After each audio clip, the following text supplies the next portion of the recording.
I got us some music this time. I'm gonna take us somewhere. We doing it again. I'm still a chronic scumbag. You dig? I'm still sipping. Still nursing several burgeoning addictions. But it's not about what you did yesterday, unless you ask the motherfucker you did it to. It's about what you're gonna do tomorrow. And I'm finna be high.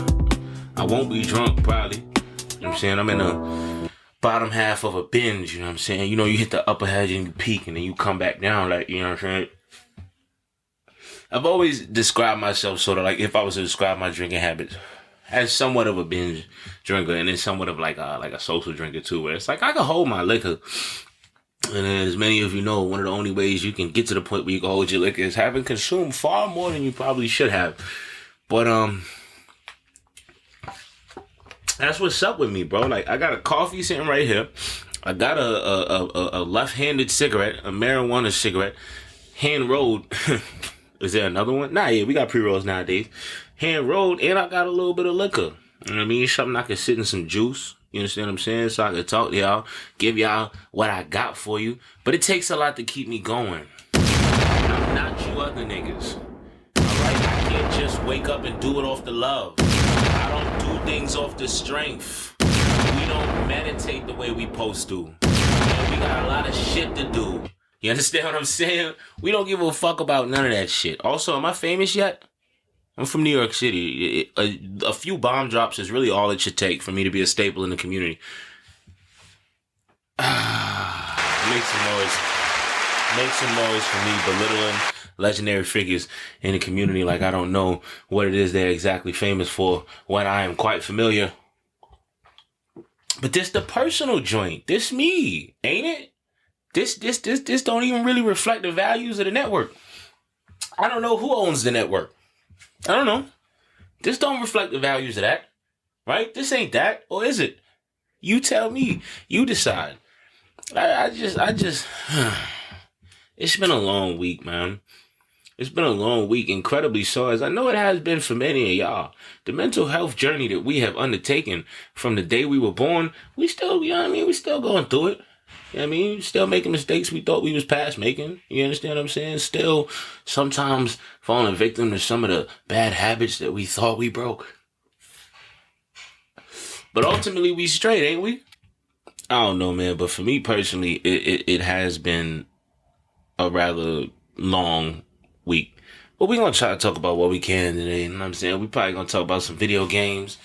Because you know what I mean? I'm just not going to hide what I'm into. We're going to talk about video games. Because I got to talk to y'all for as long as I got to talk to y'all. Let me stop saying that like anybody asked me to do this. I just want y'all to know. Nobody asked for this. They just got it. They woke up one morning and this is what was served to them. And a few other broken human beings and scumbags have decided to give me however much of their time they're going to give me. I don't want y'all to feel like I'm ungrateful. Although, being who I am, I can't help but come off as ungrateful. And if you know me, you know that I'm just capping at this point, right? Like, I'm like the nicest guy ever. Like if something crazy is like, if I was to get caught doing something crazy in the streets, like motherfuckers would be like, who? He's the sweetest guy. And there's like a tinge of insecurity, right? Like, that's a grown ass fucking man who comes from where I come from, where like, your perceived toughness has always been of some sort of value. And like, I'm a huge man, like, right? I'm relatively large, right? So it's like, it's not like, hey, make some noise for being relatively large. I make myself laugh. That's the kind of guy I am. I make myself laugh. And if you're listening to this podcast, you're probably the type of guy or gal, but I call everybody guys. So even if you're a gal, you're my guy. You know what I'm saying? Like, but I'm sure y'all the type of fellas and fellas and fillets. I'm sure y'all the type of sandwiches to make yourselves laugh. And that's what ultimately very important, because one day you might find yourself horribly alone, right? To reflect perhaps the horrible disfigurement that the world has inflicted upon you. And I mean that in the most lighthearted way. A little levity. But we're going to talk about some video games. Yeah, I'm saying we probably gonna talk about how motherfuckers go to jail and turn into engineering scientists and things like that. We gonna talk about self-improvement, but not like these fuck niggas be talking about it. I'm not gonna tell you how to improve because I don't know how to improve because I don't know you. And I'm still trying to improve. We're just gonna talk about what that's like. You know what I mean? We're gonna talk about the political scene. I don't want to talk that much about Trump because I feel like the boat has sailed. Like it's not time to talk about Trump and have people give a fuck what you're talking about. But it should be. It should be. And have I bitten off more than I can chew? I want to introduce you guys to the latest hot game show sweeping the market. When will Lique fall off? Because currently, I'm just doing more than I ever have, demanding more of myself than I ever have. And boy, will that make the things that may be wrong with you rise right to the surface. It's insane. But we'll start where we start. So, I was born in 1996. I will reference my age. I think my generation is obsessed with their age. Because I think my generation really did buy into the idea that we'd be young forever. I know every generation thinks this, but we really thought we were the last group of young people. Like, we really just didn't think it was going to come. And so I noticed that we spend an inordinate amount of time talking about our lives, right? And then we have, like, this fucking second dimension of the culture that social media is that just fucking folds into itself and becomes this whole other thing where it's like we are obsessed with mentioning our age because we're constantly online reading funny social media materials about things that tether us to our fucking age group. But I would call myself an avid gamer. I think there's been ups and downs in my gaming life, but since really the age of like 6 or 7, whenever the PlayStation 2 came out and that was the first console that I had, I've been heavily invested in video games, right? And that's not a unique thing in this day and age. And I really do appreciate that we've gotten to a place where there's a generation of grown men who on average play video games. I think like maybe a generation or two before me, it was kind of like still like a weird thing that you might not want to tell the bitches that you do. Right. But like now it's like it's every bit as respectable, a way to blow off steam, depending on who you hang around. We gonna always talk on this pod about who you fucking hang around, because if you're a young person, I get it. I get chasing the dragon and trying to be something that you don't even respect.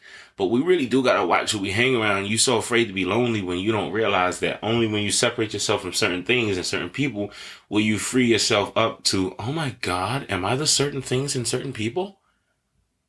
Oh my God, is that why my dear associates don't return my phone calls? No, but for real, you really do sometimes got to walk through that fire a little bit, but you got to adjust your mindset. You can't even look at it like walking through the fire. Like, it's really not. Like, you know what I'm saying? Like, it's like, motherfuckers ain't for you. What you supposed to do? Make them for you? Anyway. And I think that where the video game industry has gone is that on one level, super fucking predictable, but from a child's eye, wasn't, right? You were just grateful for what you were getting, and you used to get so much shit in a video game. Like, there used to be secret fucking content. First of all, the whole video game was yours. When you bought it, you know what? Hold on. Gather around.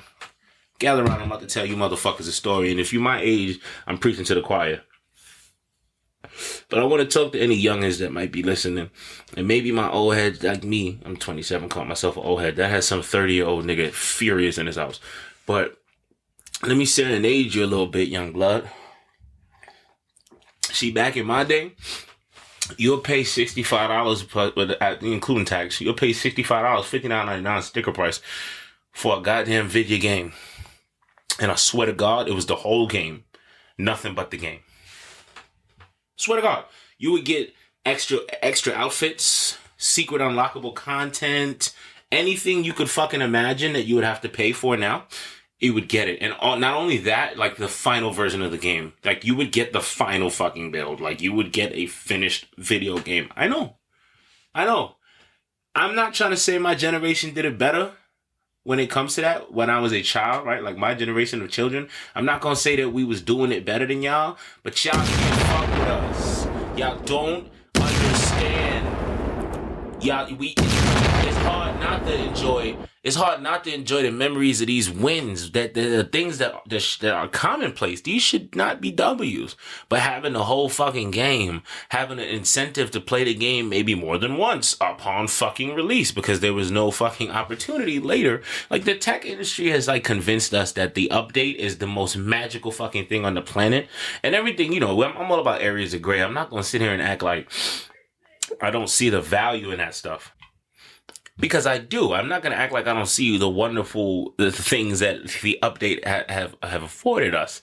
But it has also allowed certain motherfuckers to rest on their laurels because we don't fucking know. As consumers, we don't give a shit, and we don't fucking know what is like an acceptable thing to be being updated and what is just a symptom of motherfuckers not doing what they're supposed to do. Right? And you, like I said, used to get the whole fucking game. The bad part about this is if a game you really were anticipating was a stinker, it was a stinker. That's what it was. Period. Right? But at the end of the day, it was the entire game, all the unlockable content, that shit was there. Like, sometimes you would find yourself replaying a game like fucking, like you've already beaten twice, you replaying it like a year later and you're finding shit you didn't find, unlocking shit you didn't find. If they had trophies back then, trust and believe, I don't want to talk about it. But we don't live in that world anymore. We live in a world where video games come out unfucking finished, and woefully so. Woefully so. I'm going to get real with you. I'm going to start using words that demonstrate how fucking angry I am. Woefully unfinished. Shamefully so. The bugs that will just show that people don't even fucking want to test the games anymore. Like, there's no way you had motherfuckers run this shit through however many times you need to give me some sort of quality assurance, and then this bug, everybody's dealing with it. Not everybody, but an inordinate percentage, given what we expect to have been the innumerable tests being run on these things, right? But I don't even want to shit on motherfuckers for glitches. I don't even want to shit on motherfuckers for glitches. The problem is the DLC. DLC used to be a great thing.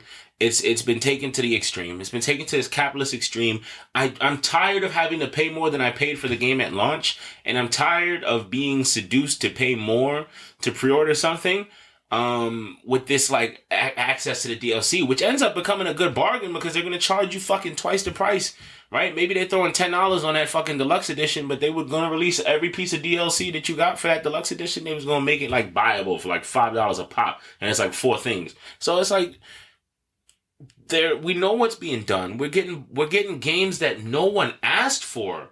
We're getting games that like, yo, who is this here to serve? When you chef this up, who was you finna feed this shit to? Like, what they did with Avengers, what they did with Arkham Knights.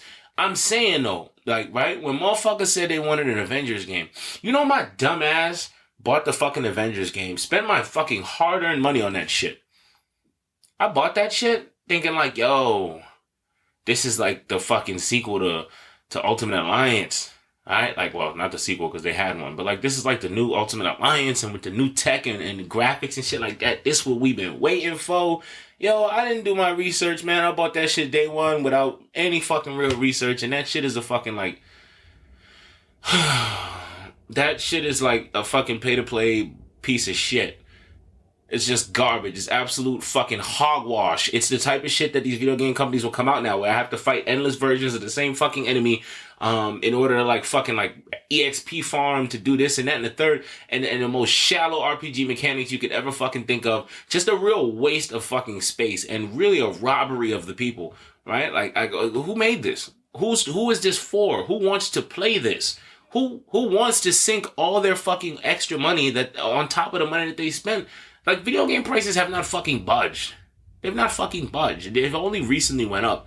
But for years, they have not budged. And I feel like we're getting less and less. It's like, yo, listen, the system is capable of more. I'm not paying you for that. Why? It's like I'm being taxed. It's like, okay, so the price of the games are determined by what? By how advanced the system is? Because it can be determined by what you're getting at launch. And I already paid for the system. I just gotta pay more for everything now because this shit like does more shit. Why am I even paying more for games and games don't even come out finished anymore? All right, but then like I'm like, damn, I don't really know shit about the game economy, and really like the prices stayed stagnant for a long time, even through inflation. It may be that we were like benefiting for a really long time, but that's the thing with the video game industry. We went from benefiting massively. We're like, okay, maybe they could have taking a little bit of that and like they're like, well, we want to benefit a little bit too. To like now we don't get shit. We don't benefit at all. And they just take all our money.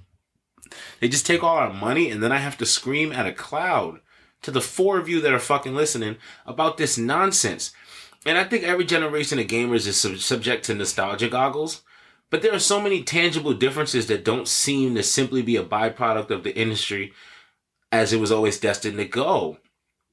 The microtransactions and unfinished games are infuriating, right? Like one of the biggest benefits that I think has come out of this though is like the economy of gamers who are making content to inform the average gamer of things that they might not necessarily be aware of. Like they really are doing a good job on YouTube at least, and I think across other platforms trying to empower the average gamer.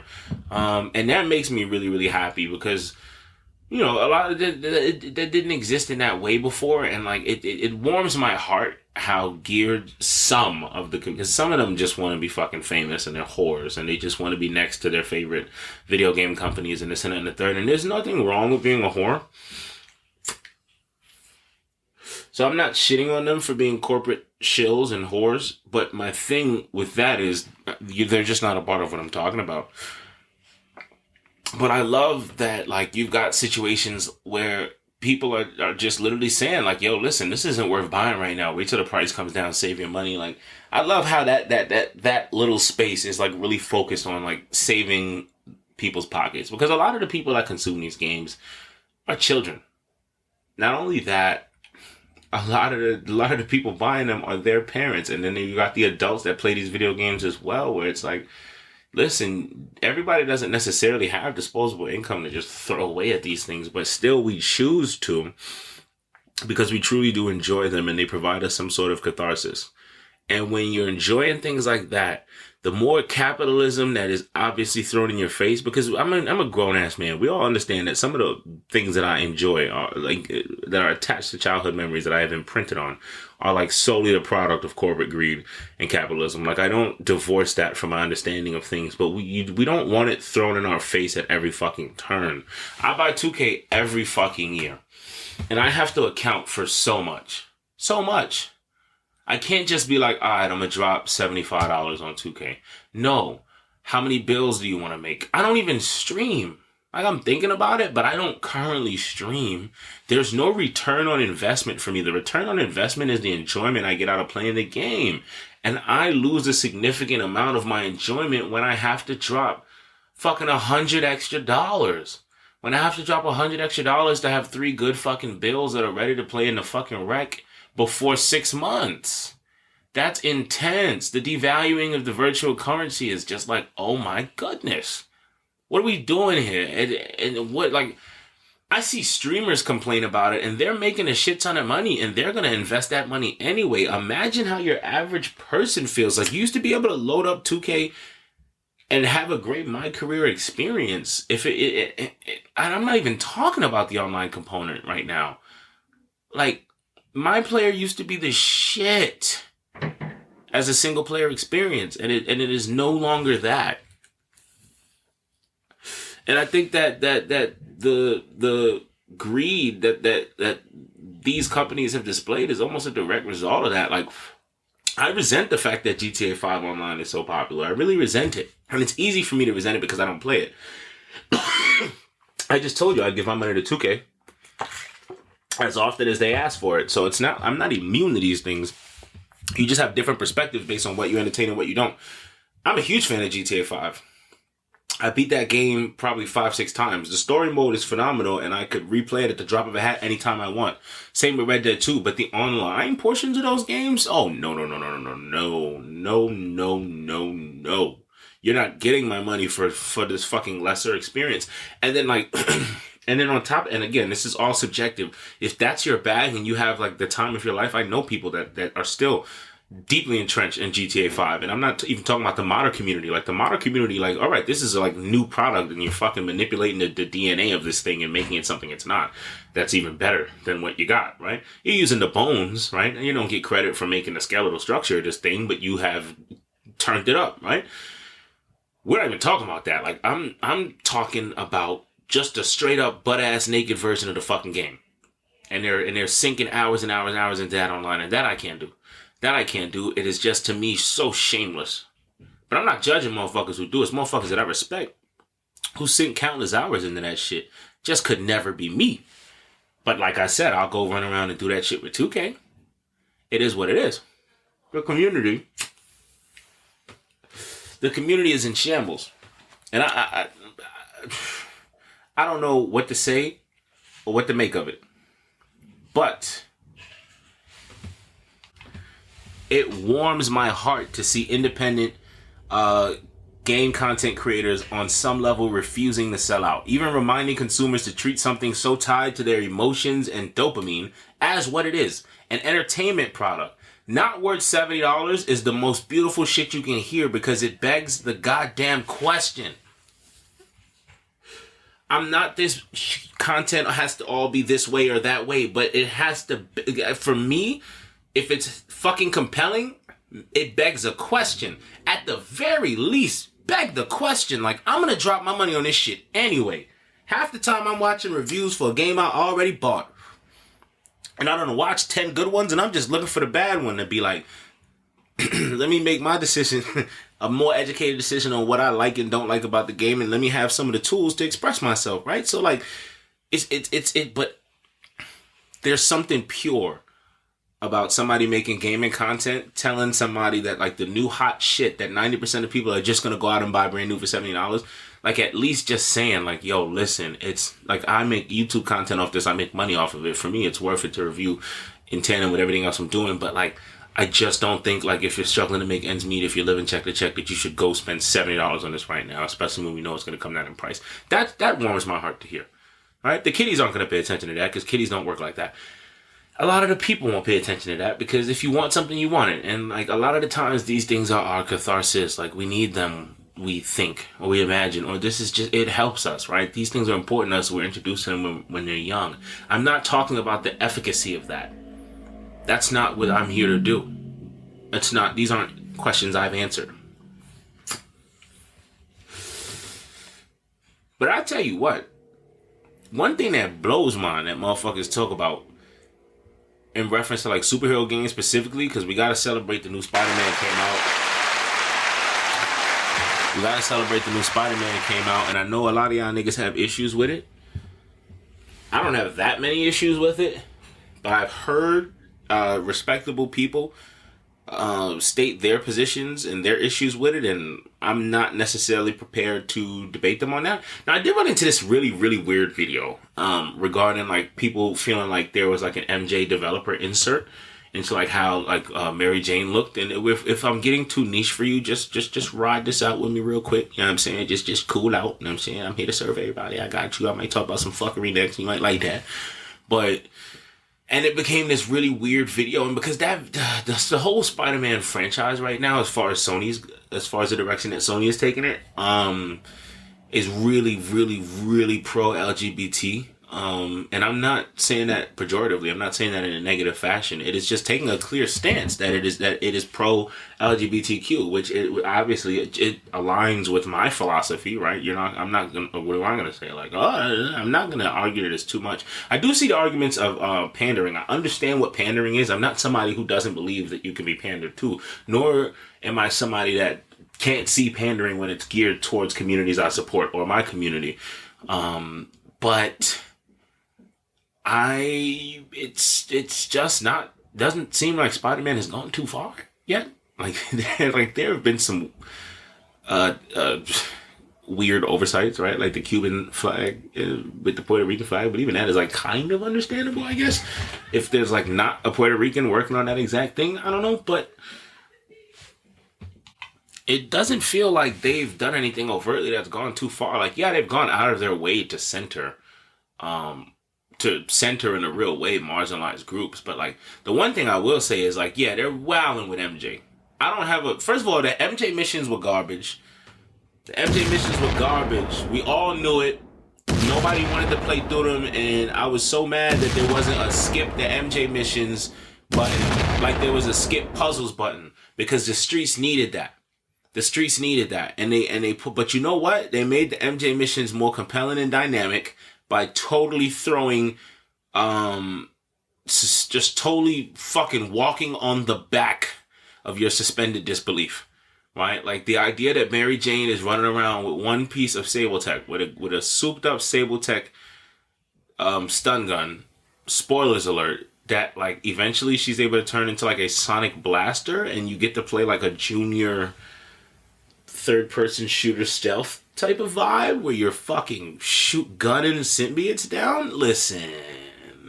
Listen, one or two amazing, spectacular things, and this is not a pun on Spider-Man, but if she had accomplished one or two amazing, spectacular things throughout the course of this game, that would have like, all right, I get it. It's a comic book, like it's a movie, right? Like I get what we're doing here.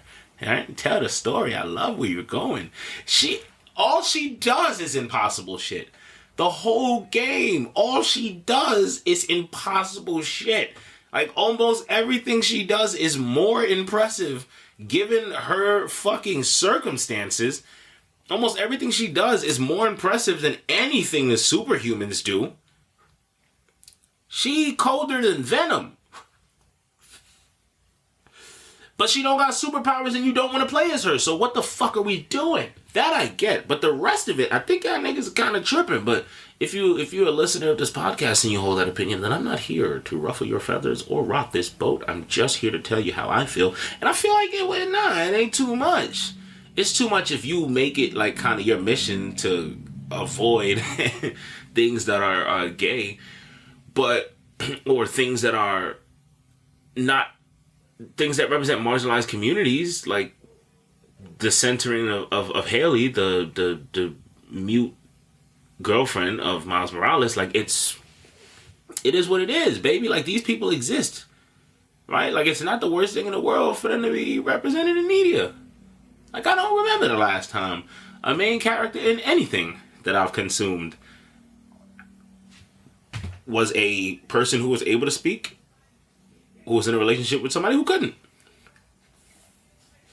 That's fucking dope. And it leans into what they're doing to make Miles special, which is like, yo, he's different, so he's got to be different, and we got to lean into all the fucking ways that he's different. And they gave him another way that he's different in this continuity. You know, obviously I don't have a fucking problem with it, but my favorite thing I say about the new Spider-Man game, right? My favorite thing about Spider-Man 2 is just the overwhelming theme of desperation. And when people say Yuri is going to win an award for this, that's fucking Sasuke, dude. Are you crazy? Have you lost your fucking mind? Yes, Sasuke Uchiha is going to win a fucking award because he's Spider-Man too. But, nah, for real, like this, there was just a heavy air of desperation. Like for me, what I got out of this game was just desperation. All Peter's dialogue towards the second half of the game is drenched in it. Like you feel the pain and you are uncomfortable.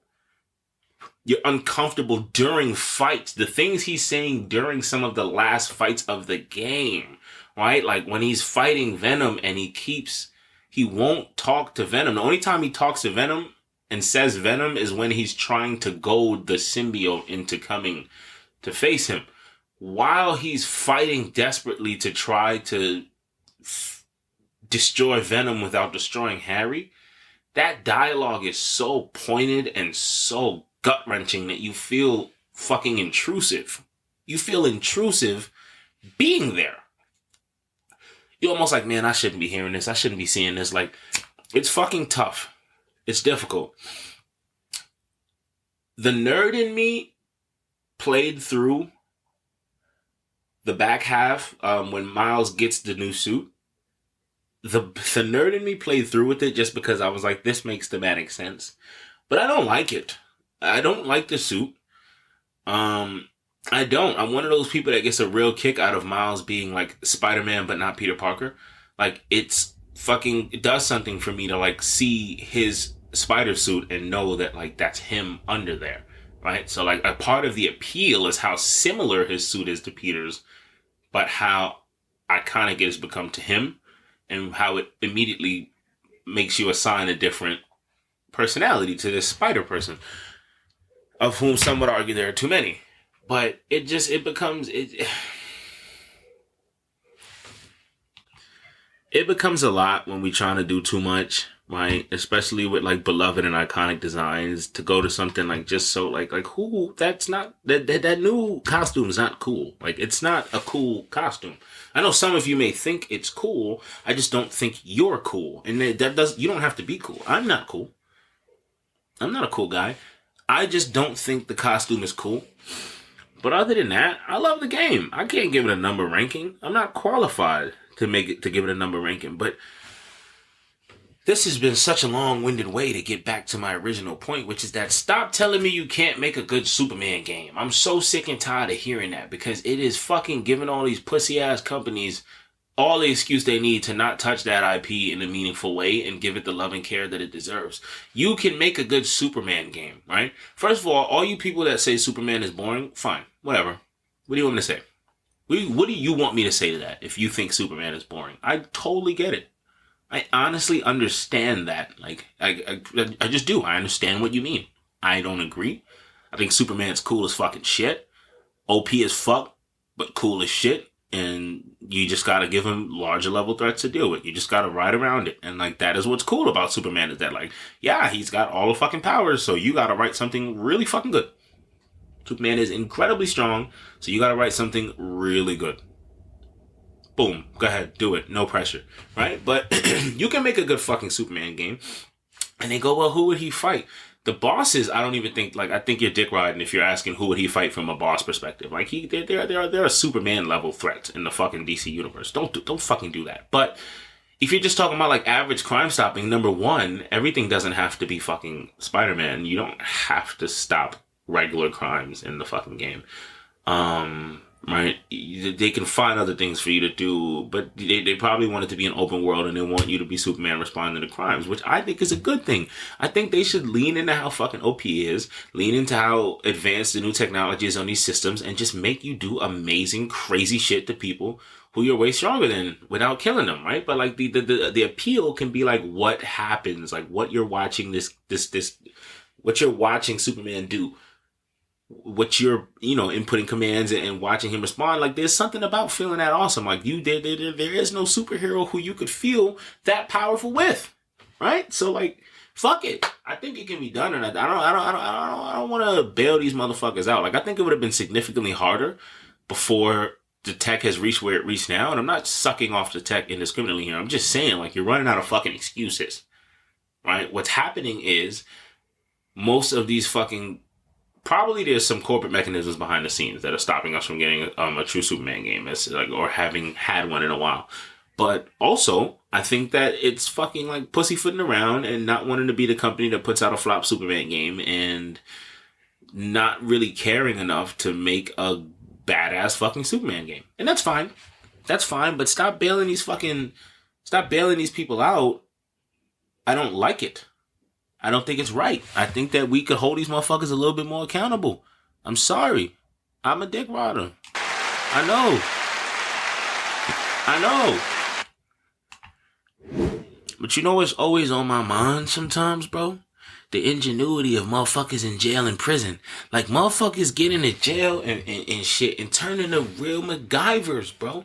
And it really, to me, makes me marvel at the human spirit.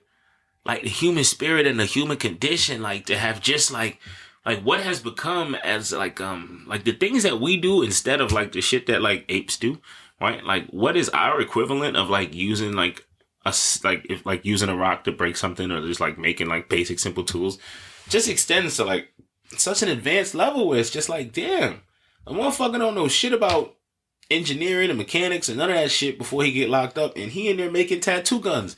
You could leave me alone for so long, and I would never be able to feel my way into making a fucking tattoo gun. And I know, standing on the shoulders of giants, right? This is like things that have been passed down, and it's not just like everybody's walking in there blind with no fucking foreknowledge. You're walking in there, and somebody is telling you exactly how to fucking do that shit, and then you're doing that shit. Like I get it, right? Everybody's not MacGyver. Only the first motherfuckers that got it done are like really that guy. But I'm just fucking saying that I just feel like it's undersold and understated Maybe, perhaps it's because we don't want to glorify motherfuckers. I get it. I get it. I'm gonna glorify them in this capacity, though. The motherfuckers creative as shit. They creative as shit. Not only are they creative as shit, but they're very decisive. Niggas is decisive as hell about taking the easy route when it's the straight line. You know what I mean? Quickest way to anything is a straight fucking line. So it's like on one level, I can make a tattoo gun out of like a fucking Walkman and like house keys. Make my own ink and all type of shit. But on the other hand, if I need to get something somewhere, I'm gonna stuff it in my asshole. That's crazy. You gotta respect that. That's, you know what I'm saying? Because at the end of the day, niggas ain't trying to get too creative. Yo, where can I stash this shit that I know is safe? That's really like difficult to get to. Ah, fuck. You know what I mean? It is what it is. It is what it is. The prison wallet is what, you know what I'm saying? If you know, you know. You know what I'm saying? You boofing shit. You doing what needs to be done. It's none of my business. You know what I'm saying? But I'm just saying, like, these are real motherfuckers that we fucking with, that we got locked down in there. They real. They real as penitentiary still. No pun intended. These motherfuckers are serious. If they're not to be played with. You cannot underestimate the intelligence. Like, yes, this nigga will add to the recidivism rate. He is coming back, right? He has not figured out how not to go back to jail, but he's figured out so much along the way. I'm serious. Like, niggas will have like a fucking... And I'm not making fun here. I'm not making fun here. And also, like, I'm black. So, whatever, if that, like, smooths things over. But I'm not making fun here. But, like, niggas will, like, go into prison with, like, a subpar reading comprehension skills. And, like, be in the law library every day and, like, figure out something that was fucked up in their case. I'm not saying that they are lawyers now. I'm not saying that they could pass the bar. That's not what I'm saying. I'm just saying... a motherfucker who theoretically society has given up on, and if we just think about what generally happens to these guys after they become felons in many cases, like, or how just like being in the prison system changes them and can like set them along a dark path if they weren't, you know, a worse path than they were already on. You feel me? Like, it's not, none of this is to make fun. It's just to say that, like, yo, like, human beings, when, like, given really little other choice, are capable of so much. So much that, like, some of us who are enjoying certain comforts and luxuries, even as we live in squalor, some of us, right? Like, we still are enjoying certain luxuries and freedoms because once you are able to do something someone else is not, then, you know, to an extent, that could be perceived as a freedom that you are afforded. So, you know, to me... my life is not the most free life that one could live in America, but at the same time, to a motherfucker that's a convict, white, black, and in between, they feel a lot less free to me. They feel a lot less free to me, but at the same time, they probably can get so much more done than me. Them motherfuckers be structured on a schedule, all types of shit. Not all of them, but I'm just saying. We gotta respect the jail MacGyver. It's something that crosses my mind often. Often. These are intuitive... motherfuckers. They are. Self-improvement, right? This is something that I've been obsessing over for the longest, right? And not just like my own self-improvement, but like people's relationship to self-improvement, because we are in like the age of like the self-help and the simple solution. And I think that there is a measure of copium being just a dash of that, where like it just really helps to fight feeling stagnant when you're like constantly reading things about how not to be stagnant, right?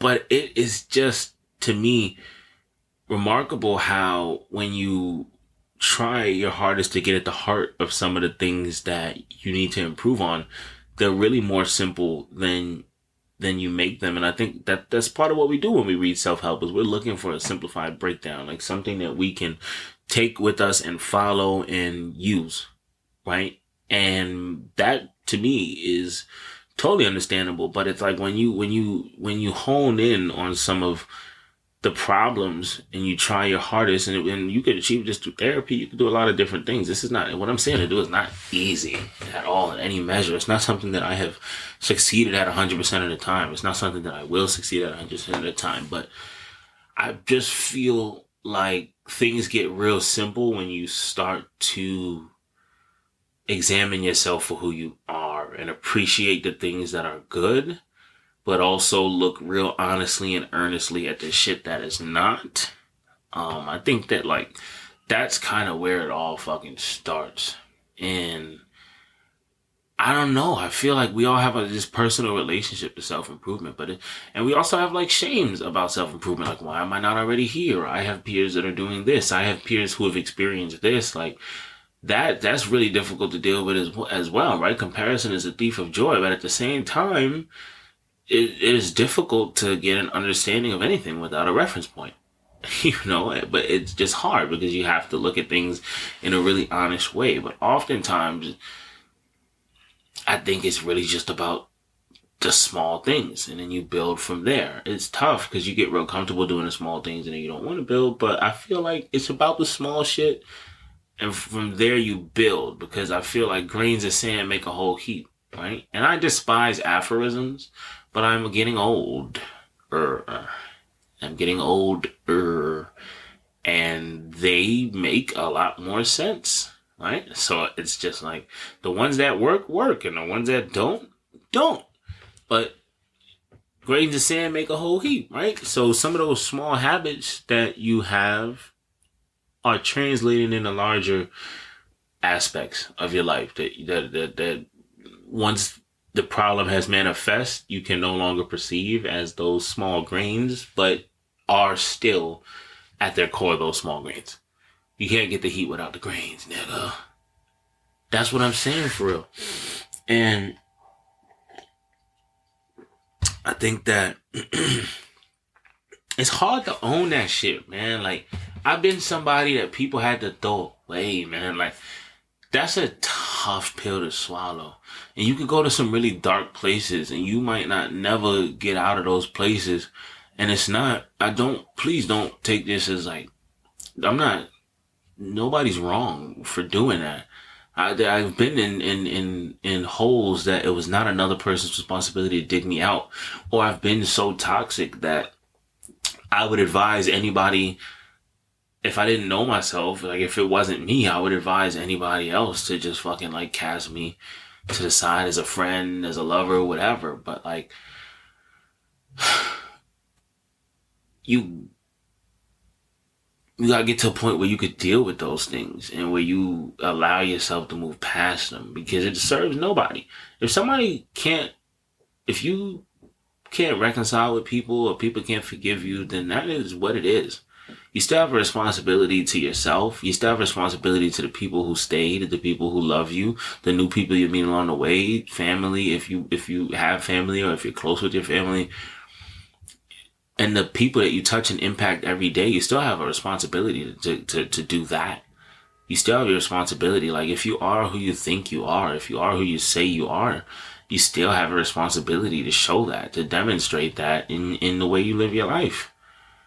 Right? And that's a really important thing. I don't even know who said it, but like somebody said, that's just such internet lingo, but there is a saying that you shouldn't focus on the people who left. You should focus on the people who stayed. And it's really just practical. It's just a practical measure. It's a practical way to look at things. And I think, you know, that's how you, barring mental illness, and that's how we kind of get away from like becoming shitty people or staying shitty people. Right? Like, that's how you kind of get away from that, I think, is like, you do have to, like, because sometimes you not forgiving yourself for being a shitty person in the past will make you feel like a hypocrite and an imposter, and you'll use that as justification for like falling back on shitty behavior. And then you'll be depressed because you'll start to question who you are. Am I really who I say I am? You don't know. I don't know. I'm just saying, and I'm drinking, and I'm just, wow. You know what I'm saying? How long have we been? 44 minutes. Check that out. Let me see if police just rolled up on a nigga. Nah, they just drove by. I'm in New York City. I'm in Brooklyn. I got one of them street side windows. And I swear to God, it'd be like them motherfuckers right there with me. I be wanting to just jump out my crib with my hands up and produce my fucking ID. But sometimes that's the most important. I think first step to self improvement is like stop like victimizing yourself, but do understand the role you have had in some of the pieces that need to be picked up when you ain't been doing what's right for you. So I've been trying to become more politically educated and active, and it's been a little difficult because it's been humbling. Trying to tap into these things and trying to make up for a significant chunk of my life not giving a fuck about these things. It's kind of difficult, right? Because there's just so much you have to catch up on. You have to understand how so many mechanisms work, and it just becomes it's difficult. It's demoralizing, honestly, especially trying to find time for that shit when you do a bunch of other things. Let alone trying to forge a political identity. But I feel like honestly, I don't make a difference in my community and in the world at all. And I think I was so convinced that by now I'd be like a super person, right? Like if you asked me at 15 and I was just writing my life story, and I know like everybody can say this, right? Unless you did it, and then shout out to you. Because you fucking did it. But like, I thought I would be like probably involved in some kind of community activity and organizing and probably assisting and trying to support local politicians more. And it's not that. It's not been that. I gotta be honest. It's not been that. And I know it can be done. I've watched peers get involved. Like, I just know that I need a little bit of seasoning. And that's what I try to do now, right? I try to consume more news. I try to, and that's a whole like minefield. Like, we're not going to get into the consumption of news and what kind of news and from who. Like, I get it. I totally get it. And I'm going to be responsible in this moment and not even get into that conversation while I'm sipping rum. I'm just not doing that. But yeah, like I would like to be, an active citizen in more ways than just voting for the president every 4 years. Like, I would like to try to impact the communities that I'm a part of on a larger scale. I'm just not sure how to do that. And that's a cop-out. So I educate myself and I'll make it my business to do more of that. It's just, at the moment, to be honest with you, I don't know what that looks like. But I know what I see for myself. I know who I see myself as. I just gotta find a way to get there. Ain't that what it's about? I don't know. I don't know. How many times am I gonna say I don't know? As many times as it takes. Especially where we are in the wake of the Trump presidency, I think, though, is like, something I have noticed is kind of what it's done to a generation of young voters. I think history is the great equalizer here. Like, history contextualizes everything, and you understand that there have been like things that have been really dangerous and really scary from a trajectory standpoint when it comes to this country. And I think that kind of will stabilize if you try to understand that and hold on to that. Like, it really does kind of stabilize what you're seeing now. It's like, well, no, this is just a really significant time in the history of the nation. For negative reasons, sure, but you have to look at it that way rather than like something that totally, because people say that their faith in the system was shaken, me included at the time, but it's also like your faith in the system wasn't real faith in the system because you didn't understand the system and what you were truly fighting against and what you're truly trying to do, which is to rework and reshape the system to your to your advantage, and not like to your advantage over somebody else, but to afford you the same advantages and protections that other people receive. And I think that if you understand what people have been struggling with since the inception of this country, then you kind of understand that the system was one that needed reforming from its inception. It just has been that, and it will always be a constant fight for the foreseeable future to try to gain some sort of parity in that way. And I'm not sure if you can understand that and then truly have like your faith in the system be like truly broken in that moment. Like, it was an emotional moment, I think, for all of us. I was a really young person when it happened, and so it was obviously more intense and emotional for me, in the respect that, like, as a young person, I think you feel things more intensely and passionately. And I think it traumatized a lot of young people who are just, well, kind of teetering on the edge. Like, these are people who may or may not have ended up voting in most elections anyway, but it really, like, sowed a lot of division. Like, there was a lot of people that started supporting Trump too. Like, that were like, they really had no idea. But so many of us are interfacing with the political system and not really understanding it anyway, that it's not hard to see, like, where people get this to this point, because we just kind of like attached to these guys. They're like professional wrestlers, and it's like, and that's why Trump was so popular, because he like leaned into the I'm a professional wrestler thing, when like these guys really are, like, you know, good guys and heels and people that we like root for, root against, so like love to hate. You know what I mean? It is what it is. But I just struggle with the, I guess, lack of urgency that I've demonstrated when it comes to trying to make some sort of political impact. But I can't do that without knowing shit, right? So like now we embark on the journey of trying to gain some knowledge in this motherfucker. I don't know. I'm a real dumb guy. It's hard to overcome being a real dumb guy. We about to just get to the end of this joint real quick, because quite honestly, I'm getting more and more drunk, and I feel like more and more people are just gonna shut this off. Have I bitten off more than I can chew? Is a question I've been asking myself recently a lot, right? Like, I got 2 jobs.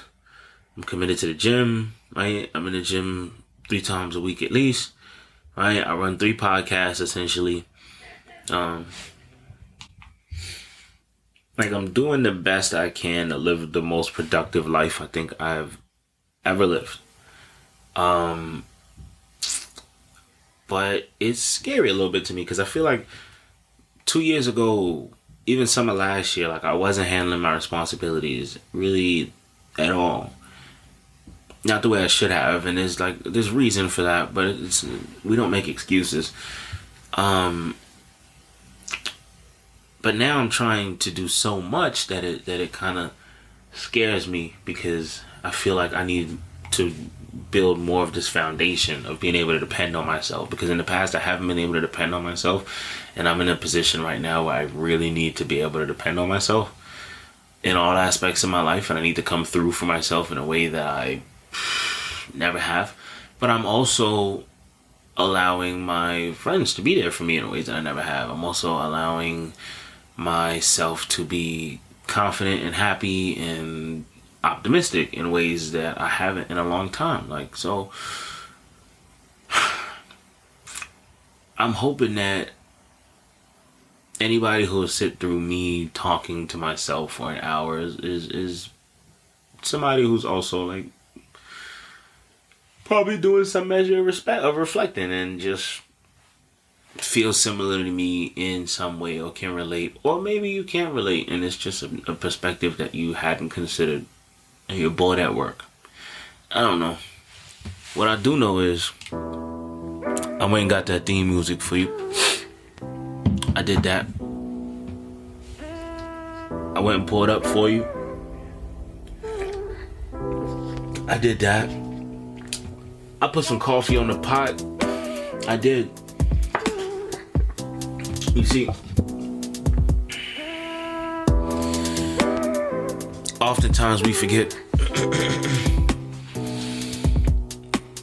We forget and we act in ways that might scare the bitches or the niggas, if that's your persuasion.